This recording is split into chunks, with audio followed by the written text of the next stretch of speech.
फिर नंबर 2 पे हमारे पास आता है एपिथेलियम क्या है। एपिथेलियम की सबसे पहले डेफिनेशन जो हमने क्लास में भी बताई थी, क्लोजली अपोज्ड या क्लोजली एडहेरेंस कलेक्शन ऑफ, एक सेल नहीं होता, बहुत सारे सेल होते हैं, collection of closely apposed adherent cells जो एक दूसरे से जंक्शन के थ्रू जुड़े हुए होते हैं sales with minimal amount of intercellular substance. एक सेल और दूसरे सेल के बीच में कनेक्टिव टिश्यू की, क्योंकि जंक्शन के थ्रू जुड़े हुए हैं तो कनेक्टिव टिश्यू इतना नहीं आएगा, ठीक है। Minimal amount of connective tissue cell connective tissue intercellular connective tissue, ठीक है। इंट्रा नहीं, इंट्रा सेल के अंदर होता है, इंटरसेलुलर मीन दो सेल के बीच में। All the cells rest on basement membrane. फिर एपिथेलियम इज एवेस्कुलर, उसकी ब्लड सप्लाई नहीं है क्योंकि नीचे कनेक्टिव टिश्यू ज्यादा होता है तो उसमें ब्लड वेसल्स ज्यादा होता है, वो वहां से लेता है। फिर दूसरे नंबर का सवाल है, classify the epithelium according two layers, mean simple and stratified. बस इतना बताना है, ठीक है। सिंपल में 1 लेयर है और स्ट्रेटिफाइड में मैनी लेयर्स है। What are the functions of the simple and stratified epithelium, बहुत अहम सवाल है, ऑस्वी में पूछते हैं। सिंपल देखो एक ही लेयर है ज्यादा, तो क्या फंक्शन होगा? स्क्वेमस है तो उसका डिफ्यूजन है, और क्यूबाइडल और कॉलमनर है तो उसका एब्जॉर्प्शन एंड सिक्रीशन।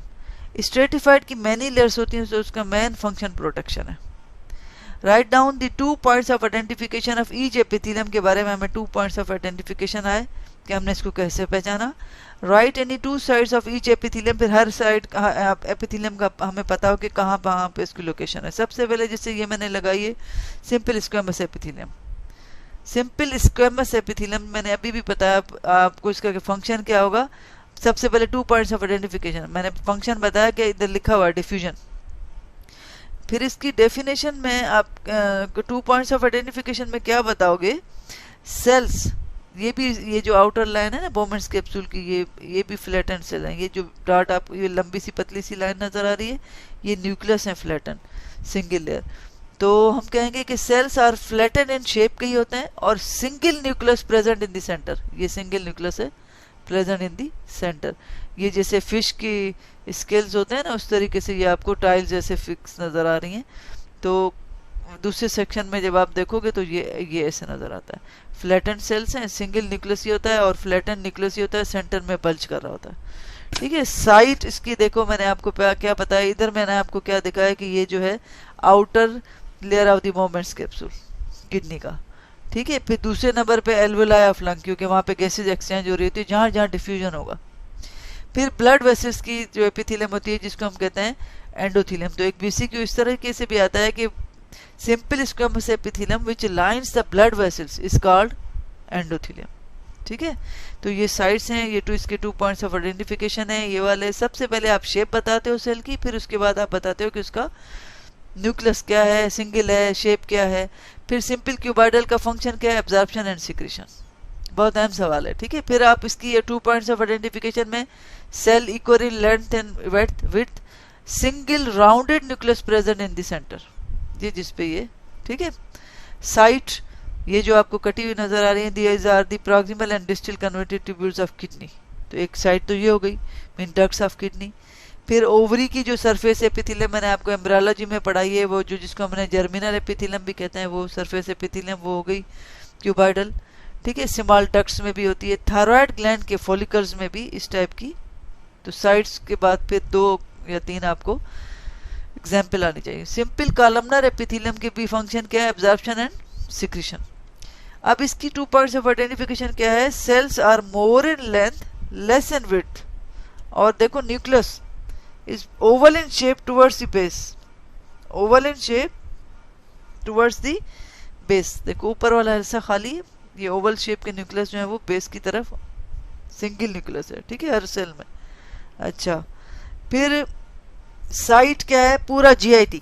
अब बजाय जीआईटी लिखने के अगर आप लिख लो कि स्टमक हो गया, ड्यूडिनम हो गया, जिजेनम हो गया, इलियम हो गया, इस तरह लिख लो तो आपको साइट्स में ज़्यादा आसानी हो जाएगी। क्योंकि जीआईटी एक लिखोगे तो फिर बकिया साइट्स का भी जहन में रखना पड़ेगा कि कौन सी बतानी है, ठीक है। लेकिन यूट्रस में और फेलोपियन ट्यूब्स में यही एपिथेलियम होती है। यूट्रस में विदाउट सीलिया है और फेलोपियन ट्यूब में विद सीलिया के साथ सिंपल कॉलमनर एपिथेलियम होती है, ठीक है।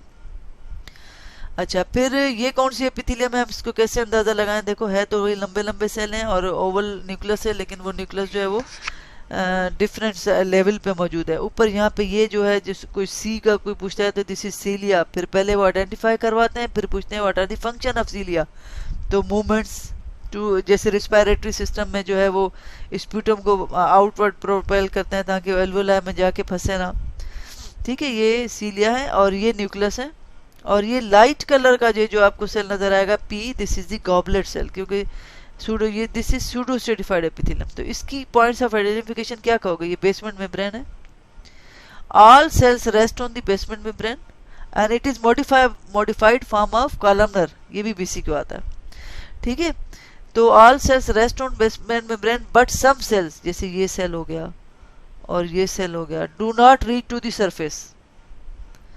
ठीक है, जैसे एक बस की सीट पे आप ऊपर नीचे बैठे, मतलब एक किसी का कद लंबा है किसी का छोटा है, तो सीट तो एक ही है ना, लेकिन सर ऊपर नीचे हो जाते हैं, तो वो न्यूक्लियस उस लिहाज से। ठीक है, तो ये give the false appearance of many layer, हालांकि ये एक ही लेयर, एक सेल है, फिर ये दूसरा सेल है, एक ही लेयर एक ही होती है, लेकिन उसमें अपीयरेंस फॉल्स आती है। तो ये पॉइंट्स ऑफ आइडेंटिफिकेशन है। लोकेशन आपकी है ट्रेकिया, ब्रोंकाई, मेल की डक्ट्स। अब डक्ट्स के नाम आने चाहिए, क्योंकि बीसीक्यू में अगर नाम दे दिए तो आपको पता होना चाहिए कौन सी, epididymis, ductus deferens and seminal vesicle. ठीक है, फिर आती है अब स्ट्रेटिफाइड एपिथेलियम पे। स्ट्रेटिफाइड के सबसे पहले हमारे पास टाइप है नॉन केराटिनाइज। इसका फंक्शन मैंने आपको बताया प्रोटेक्शन। अब नॉन केराटिनाइज में आप देखो बेजल सेल्स कॉलमनर है, फिर कुछ ऊपर जाओ तो आपको क्यूबाइडल टाइप, फिर और ऊपर जाओ तो स्क्वैमस टाइप, और सरफेस पे जाओ तो स्क्वैमस सेल है, लेकिन देखो ये भी न्यूक्लियस नजर आ रहा है, ये भी न्यूक्लियस नजर आ रहा है, ये भी न्यूक्लियस नजर आ रहा है, तो इसका मतलब है they surface cells contain nucleus, so they are non keratinized. ठीक है, अगर केराटिन की लेयर होती तो ऊपर डेड लेयर होती, उसमें न्यूक्लियस नजर नहीं आते। ठीक है, तो ये इसके पॉइंट्स ऑफ आइडेंटिफिकेशन है। Basal cells are columnar in shape and show mitotic figures, क्यों? ताकि डिवाइड करके ऊपर भेजता जाए। तो इनमें माइटोटिक फिगर्स ऊपर वाले में नहीं मिलेगी, बेजल सेल में ही मिलेगी। ठीक है, surface cells are squamous and showing flatten nucleus. तो जो एपिथेलियम का नाम होता है ना, स्क्वैमस जैसे खत्म हो रही है, वो सरफेस सेल्स के लिहाज से देते हैं कि ऊपर कौन से सेल है। साइट इसकी विजाइना में, oesophagus and lower part of rectum, ये आने चाहिए। अब नॉन केराटिनाइज, सॉरी केराटिनाइज। ठीक है, इसका भी फंक्शन क्या है? प्रोटेक्शन। अब ये पूरी लेयर देखो, यहाँ तक, यहाँ पे सिंपल कॉलमनर शेप सेल है, फिर ये आपके क्यूबाइडल टाइप हो जाते हैं। ये आपको कोने क्यों नजर आ रहे हैं सेल के? क्योंकि इनमें बीच में जंक्शन होता है, टाइट जंक्शन। जब हम स्लाइड बनाते हैं तो ये श्रिंक होते हैं, लेकिन अलग नहीं होते, खिंच जाते हैं, तो इसलिए स्पाइनस लेयर टाइप हो जाती है। और ऊपर सरफेस में यहाँ तक तो न्यूक्लियस है और यहाँ पे न्यूक्लियस नहीं है। थ्रेड लाइक केराटिन मटेरियल है जो कि डेड है, क्योंकि ये वो सेल है जिसमें हाइलाइन ग्रेन्यूल्स आ जाते हैं, लेकिन न्यूक्लियस, साइटोप्लाज्म, ये सारी चीजें लॉस हो जाती हैं। तो this is the keratin layer, यहाँ से लेके ये पूरी केराटिन लेयर है। तो बेजल सेल्स है कॉलमनर, वही जो पहले था, and show mitotic figure. Surface sales dead layer which compose of keratin. ठीक है, इसकी साइड्स क्या होगी? एपिडर्मिस, स्किन नहीं लिखोगे क्योंकि स्किन की डर्मिस कनेक्टिव टिश्यू है। Epidermis, dorsal surface of tongue, ऊपर वाली, नीचे वेंट्रल वाली में, सॉरी इसमें मैंने गलत लिख दिया है, नॉन केराटिनाइज, हाँ केराटिनाइज है ना, सही है, ठीक है। जो ऊपर वाली सरफेस है टंग की, उसमें केराटिनाइज, और नीचे जो होती है वो वेंट्रल, उसको हम कहते हैं, क्योंकि टंग इनिशियली जो बनती है डेवलपमेंटली तो ऐसी सीधी खड़ी होती है, फिर फाल होती है। तो सीधी खड़ी के लिहाज से नीचे वाली जो सरफेस होती है पहले शुरू में वेंट्रल होती है, फिर ऊपर वाली डॉर्सल होती है। तो फाल होने से वेंट्रल सरफेस नीचे चली जाती है, तो वेंट्रल सरफेस जो है वो उसमें नॉन केराटिनाइज एपिथेलियम होगी, and dorsal surface of tongue जो है उसमें केराटिनाइज है। ठीक है, एंड गम्स, अच्छा ये सारी एपिथेलियम उसकी होगी। अब now stratified cuboidal epithelium. Stratified cuboidal mean surface cells जो है वो भी क्यूबाइडल हैं, लोअर सेल्स जो है वो भी क्यूबाइडल, और देखो इसमें 2 लेयर नजर आ रही है, ज्यादा नहीं है। Basal cells are columnar in shape, columnar भी हो सकते हैं, क्यूबाइडल भी, ठीक है। Surface cells are cuboidal in shape and 2 layers. Site इसकी बस एक ही है, लार्ज डक्ट्स में ही होती है, ठीक। अच्छा, फिर स्ट्रेटिफाइड कॉलमनर।